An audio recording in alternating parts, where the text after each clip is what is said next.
A chopper goes down in the woods, crashing in Sullivan County. What investigators say the pilot was doing moments before impact.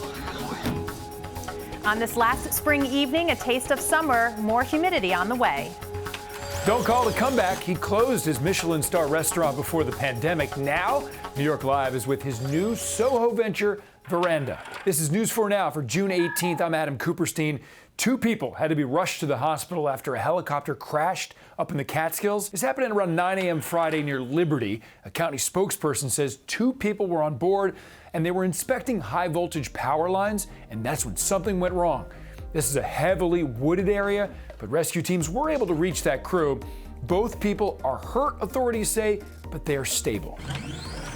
In Brooklyn, a man is now in custody after a 15-year-old was stabbed to death in what police say was a fight over a parking spot. This happened at around 2:30 Thursday afternoon on Decatur Street in Bed-Stuy. Police say the victim, Tori Lovick, got into an argument with a 48-year-old man. During the altercation, the teen was stabbed in the chest. He was taken to the hospital, but it was too late. Police are now questioning that 48-year-old man. So far, he has not been charged. Also in Brooklyn, a massive fireball early Friday at a tire shop in East Flatbush. Video shows that huge fire rising from the shop on Church Avenue Thursday night. More than 100 firefighters were called to the scene. They say tires and debris helped fuel the flames. Thankfully, though, nobody got hurt. A wild scene was caught on camera in Bushwick, Brooklyn, and police think it may be related to gang violence. This started with a 19-year-old driving onto the sidewalk. Police say to get away from another car that was blocking him on Granite Street. The 19-year-old's car then crashes into a fence just as another car drives by with someone firing a gun out the window. Police say no one was hurt, and now they're trying to track down the cars that were involved. A New Jersey man has admitted that he faked his own disappearance to avoid getting prosecuted for bank fraud. Prosecutors say in 2014, Andrew Biddle and an accomplice made it appear as though Biddle fell into the water near Longport. The Coast Guard spent 2 days looking for him. Biddle is a champion powerboat racer, and he was found in Florida months later. Biddle pleaded guilty to bank fraud and causing the Coast Guard to render unnecessary aid. He now faces up to 3 years in prison. Well, it's something cities across America are going to have to figure out what to do with all that empty office space as more people work remotely. Well, in White Plains, some of that space is now transformed into luxury apartments. City and county officials unveiled newly converted office space at 1 Martine Avenue. The office building now has nearly 200 1- and 2-bedroom apartments, which will rent from between $2,200 and $5,400 a month. And while these units are just becoming available as more people work remotely, the concept began years ago. At the time, everyone was focused on malls and cars and all that. Cities have now become very attractive to people who want to walk and do things on foot. We think that this will turn out to be a landmark project. In addition to the rental apartments, there's a plan to add restaurants with outdoor dining and retail to Main Street near the Metro North train station, but that's still at least 2 years away. Well, summer's almost here, Maria. It's definitely going to start feeling like it. It is the last Friday evening of spring, feeling just a hint of that summer preview, though, as the humidity has come up a bit.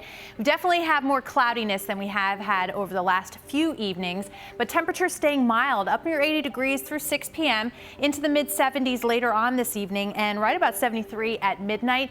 During this whole time, though, we could be looking at a spotty shower, so just plan it, but that's the idea, just spotty here and there, especially across the Hudson Valley, and then eventually by tomorrow morning, even still a slight chance of seeing a shower, but you definitely see the cloud cover. So no more clear skies. That is going to help keep temperatures up, though, overnight, along with that humidity and that southwest flow. 68 degrees for the low in the city. No more 40s on the map. We'll see Monticello even dip into just the upper 50s with temperatures in the mid 60s for Long Island as well.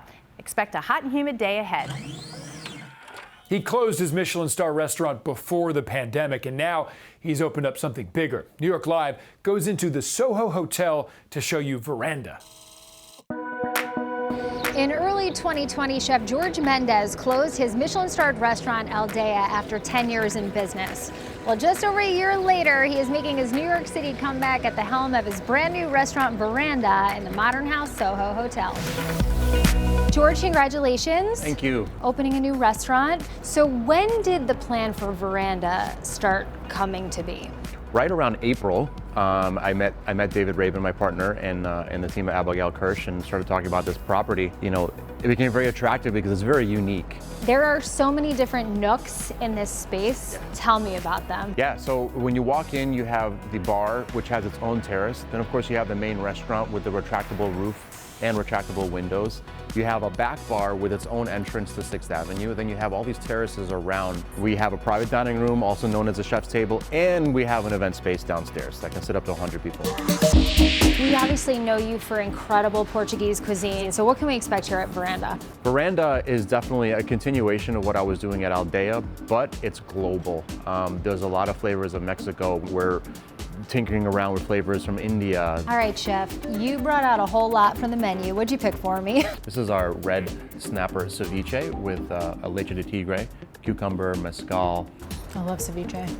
Our bread service, let me not forget about that, because that is very close to my heart. During the pandemic, I was baking a lot at home, and then when we designed the kitchen downstairs, we were fortunate enough to bring in a Miwi bread oven, and then we serve it with great Portuguese olive oil, fleur de sal, which comes from the south of Portugal, and then butter from Cowbella Creamery up in Jefferson, New York. How's that? Well done. We also sell whole loaves to take home. Was bread a thing for you before the pandemic? Bread has been a thing for me since I was a toddler, and that was my earliest childhood food memory, was bread. We have our Portuguese Goan inspired shrimp curry, a cross-culture marriage of Portugal and Goa, but there used to be a former Portuguese colony. The curry is so good. George, this was all fantastic, amazing, delicious today. Thank you for having us. This is a perfect opportunity for New York to come back out and help bring New York back to life. A youth basketball coach was attacked at a game on Long Island, and he says it was the family of one of his own players that did it. The coach is defending the player, saying it's not his fault the family lost control, as cell phones recorded the whole thing. And now the coach is going public in hopes of bringing his attackers to justice. News 4's Pei-Sze Cheng has the details from Huntington. I'm traumatized, basically. I still think about it. I'm afraid they're going to show up to another game of mine. Theo Zabukowski says his head hurts and he's still fuzzy from this attack at a championship basketball game. Theo is in purple. You can see him backing into the wall. Several men angry with his coaching style surround him, and at least one of them throws a punch. Theo falls to the ground. Oh my God!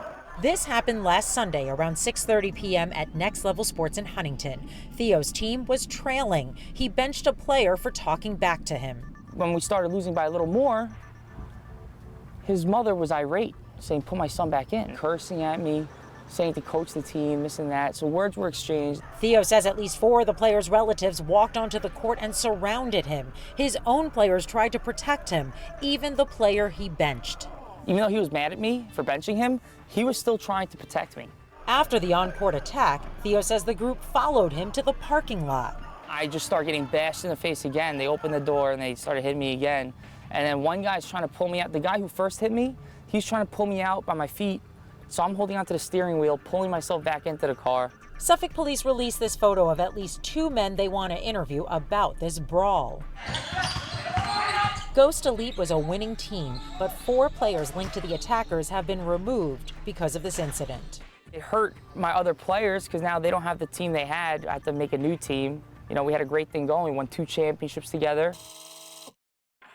Thank you so much for joining us. We'll see you right back here next week.